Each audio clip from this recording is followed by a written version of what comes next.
A royal parade putting Canada's sovereignty on full display. The formality of this two-day visit all building up to the main event. The King entering the Senate to read the speech from the throne. A first for a monarch in nearly half a century.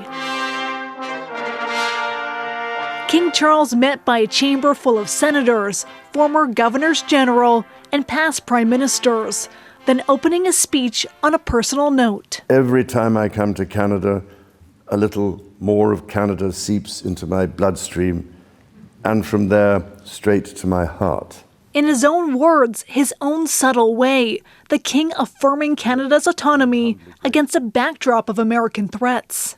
I've always had the greatest admiration for Canada's unique identity, which is recognized across the world for bravery and sacrifice in defense of national values. The King ending by calling the country a force of good in the world. As the anthem reminds us, the true North is indeed strong and free.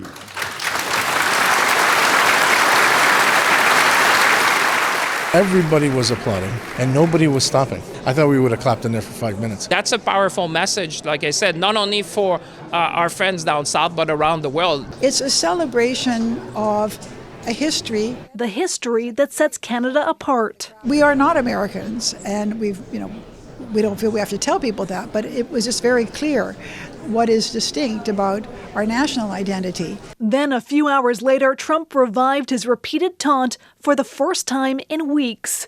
Posting online, Canada can be part of his Golden Dome missile defense plan for free if it becomes our cherished 51st state. We have an entire country that is making it clear to the U.S. that we are independent and free and not interested in being part of the United States. If this doesn't get through to President Trump, I don't know what will.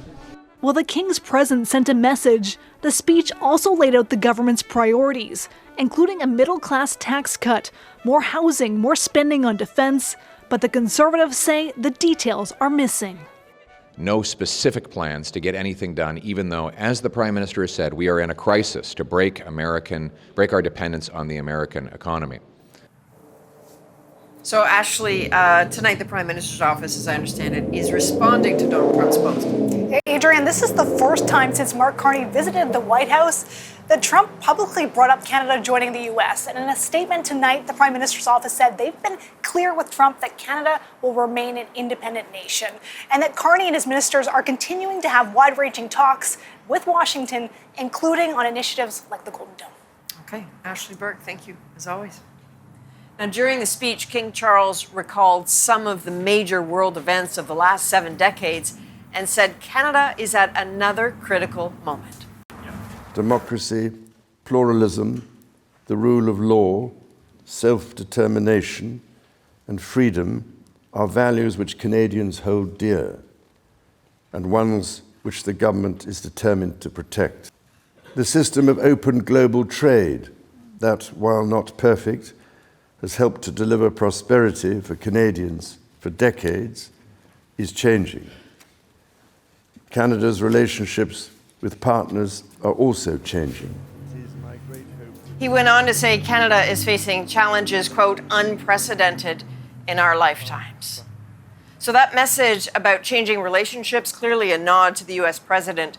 Chief Political Correspondent Rosemary Barton joins us now. So, Rosie, what stood out for you there?